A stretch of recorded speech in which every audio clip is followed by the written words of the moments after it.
नोरमा group, जो सोचता है वो करता है। आपके अपने सपनों का आशियाना।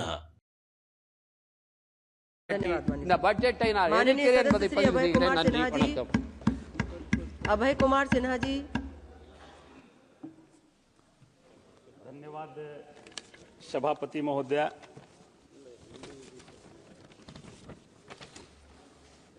धन्यवाद सभापति महोदय, आपने हमें बजट पे चर्चा करने के लिए समय दिया। मैं सरकार के इस बजट के विरुद्ध में बोलने के लिए खड़ा हुआ हूं। सभापति महोदय, यह बजट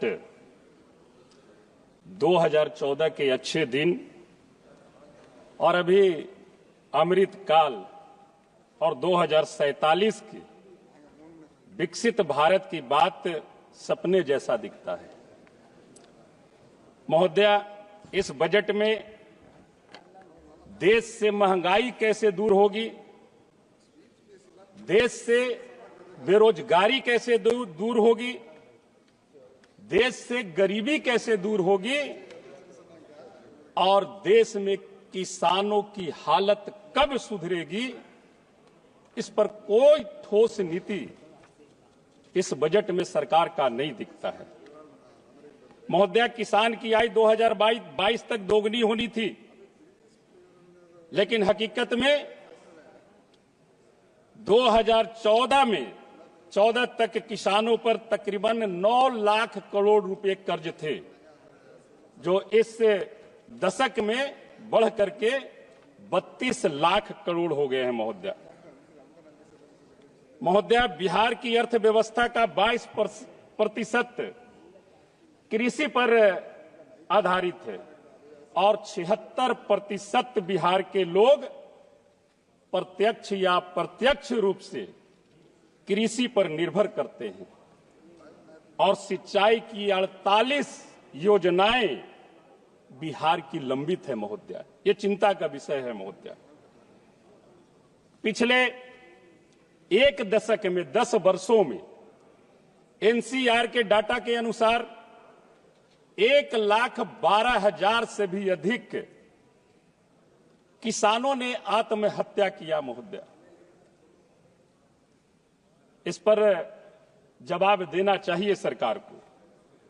आपने आय दोगुना करने की बात कही थी और आज 1,12,000 से भी अधिक आपके शासनकाल में हमारे किसान आत्महत्या कर रहे हैं। हम महोदय, केसीसी की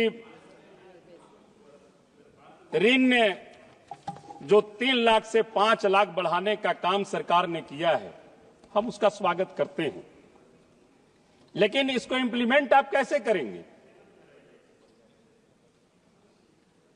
अभी 32 लाख करोड़ जो किसानों पर कर्ज है, कोई किसान 50,000 रुपया कर्ज लिए हैं और महोदय चक्रवृद्धि ब्याज उस कर्ज में लगती है।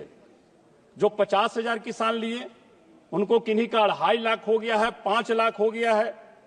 जो 1 लाख लिए, 2 लाख लिए, किन्हीं का 7 लाख हो गया है, किन्हीं का 8 लाख हो गया है चक्रवृद्धि ब्याज लगकर। और जब तक इन किसानों का जब तक वो ऋण नहीं चुकता करेंगे, तो मैं समझता हूं कि ये 3 से 5 लाख जो आपने किया है, मैं समझता हूं इसका वो लाभ उन्हें नहीं मिल पाएगा। इसलिए हमारी आग्रह होगी कि अगर ये सरकार सच्ची हितैषी है किसान की, तो या तो उनका ऋण माफ करे, अगर ऋण नहीं माफ कर सकते हैं तो कम से कम जो किसानों पर जो ब्याज लगा हुआ है उस ब्याज को माफ कर दीजिए और मूलधन आप उन्हें जमा करने के लिए कहिए। तो मैं समझता हूं कि किसान के लिए ये एक सरकार की अच्छी पहल होगी। महोदय, स्वास्थ्य के क्षेत्र में बिहार की 14-15 करोड़ की आबादी पर मात्र एक एम्स है। हर एक जिले में मेडिकल कॉलेज खोले जाने की बात हुआ करती थी।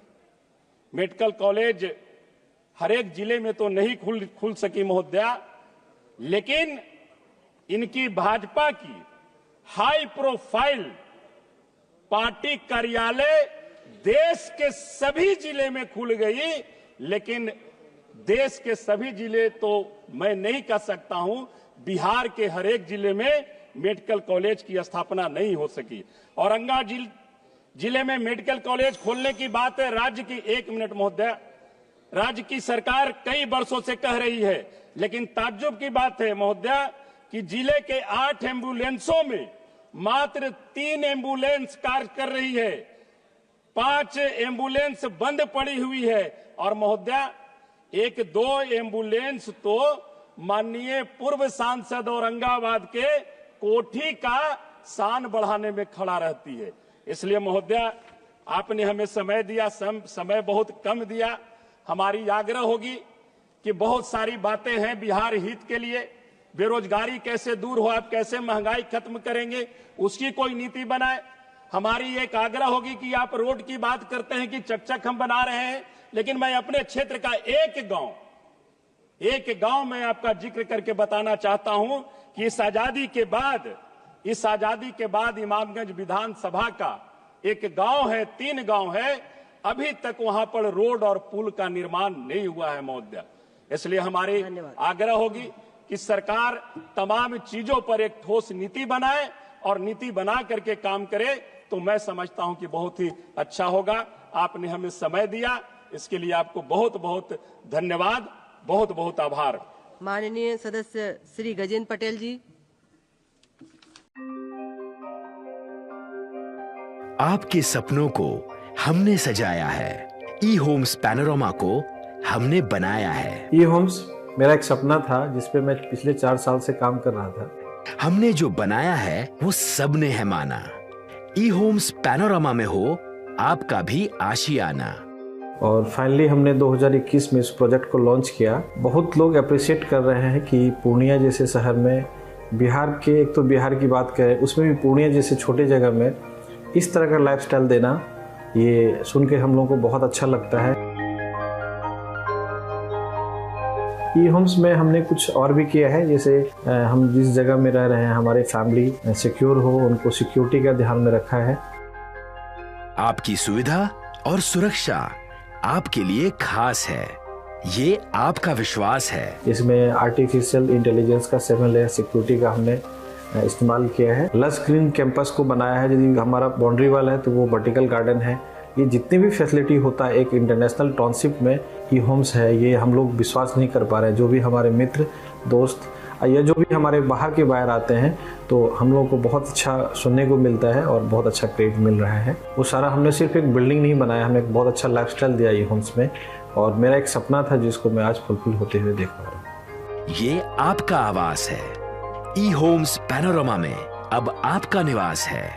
ई Homes Panorama, luxurious lifestyle redefined. Panorama Group, जो सोचता है वो करता है।